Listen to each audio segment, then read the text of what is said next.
Hey guys, this is Doug with Coldwarcollectors, and today I'm going to be talking about Belgian Jigsaw camouflage. Now, first things first, Belgium has a very long history of camouflage uniforms.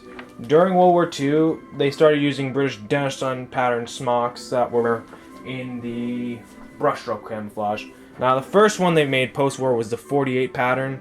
It's otherwise known as the Korean pattern. It's two-color camouflage, and it's extremely rare. Then in 1950, they made an experimental variant of the British World War II brushstroke camouflage. There's not a lot of info about it, but it was known to be used up until the mid-50s. Then in 51, they had waves, which was used in Korea by the Belgian Volunteer Corps. I believe they were called the Brown Berets, or Belgian Brown Berets, something around that line. But that camouflage was out of service by 1953.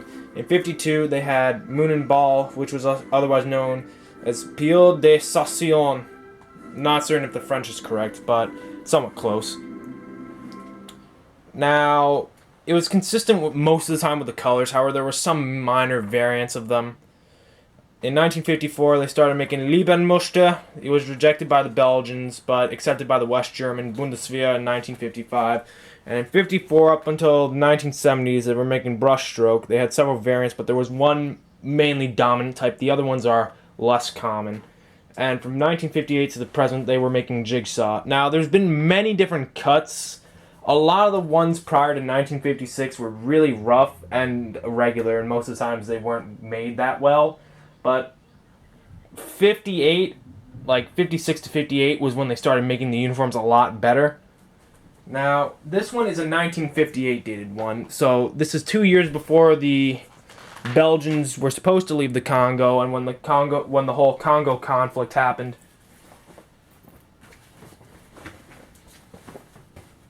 Now, I'm going to show you the stamp. Now, it is ABL RMS 1956. Now, 1958 is somewhat rare but uncommon. The rarest types of Jigsaw are 1956. Now, the thing that's important, this is not paratrooper cut. This is, I believe, regular infantry cut. The reason why, paratroopers would have a zipper instead of buttons. I believe they would also have these snaps here, but instead of having buttons, so there's four buttons for each pocket. Two that go here, and two that go here. However, there's really only one loop for it, so you can either put it on the top button or the lower button, but these other two ones stay there. Now, the other thing that's important, it doesn't have any sleeve pockets. It has a giant reinforced arm pad right there. The other thing that's important is that this is the one that had the white stripe. Later on, I believe they got rid of that, and then they started dulling down the black part of it. Now, the thing that's important about this, these were used mainly. Jigsaw was famously and infamously used by the Belgian paratroopers, but as I stated before, this is, I believe, regular infantry variant. The other thing that's interesting about this, you have two grommets here, and a third one which the button's on. This is so that you can tighten the waist. It's on both sides. However, the sleeves have three plastic buttons, but only two are really accessible quickly. The other one is if you're very, very small. Now, the other thing that's important about this, it has a drawstring right here. It has reinforcement here, pocket here, and here. So these are actually separate pockets. The two bottom ones are actually incorporated into the uniform. Then there's this.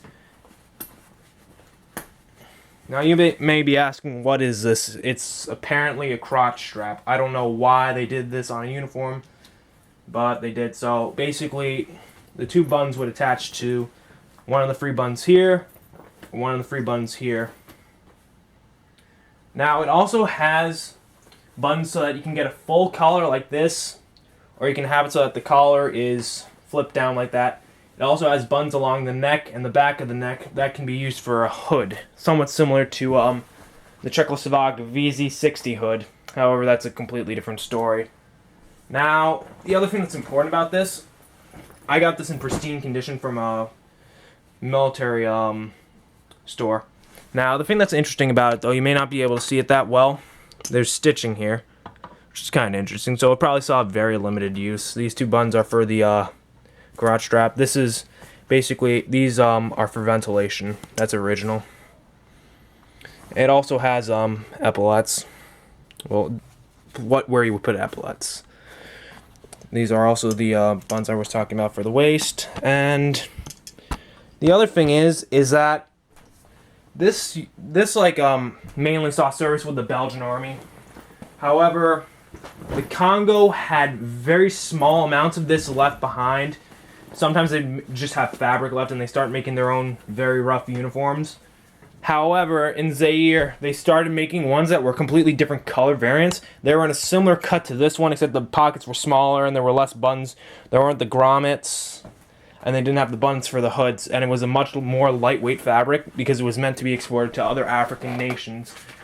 Now, Zaire used this type, the actual Belgian ones, very limitedly, and it was very rare for it to be seen. However, there were, as I said before, the local variant had black squiggles over green and dark brown organic shapes on a pale green background. So, I believe that's basically all about this. I'm going to compare it to another 1950s jacket I have, which is a West German Splinter. Now, the thing is about this, these are two completely different jackets for completely different purposes. This is for the Army. This is also for the Army. However, these were never seen by the border guards. I'm not certain. I know these were used by paras and very small amounts by the Navy.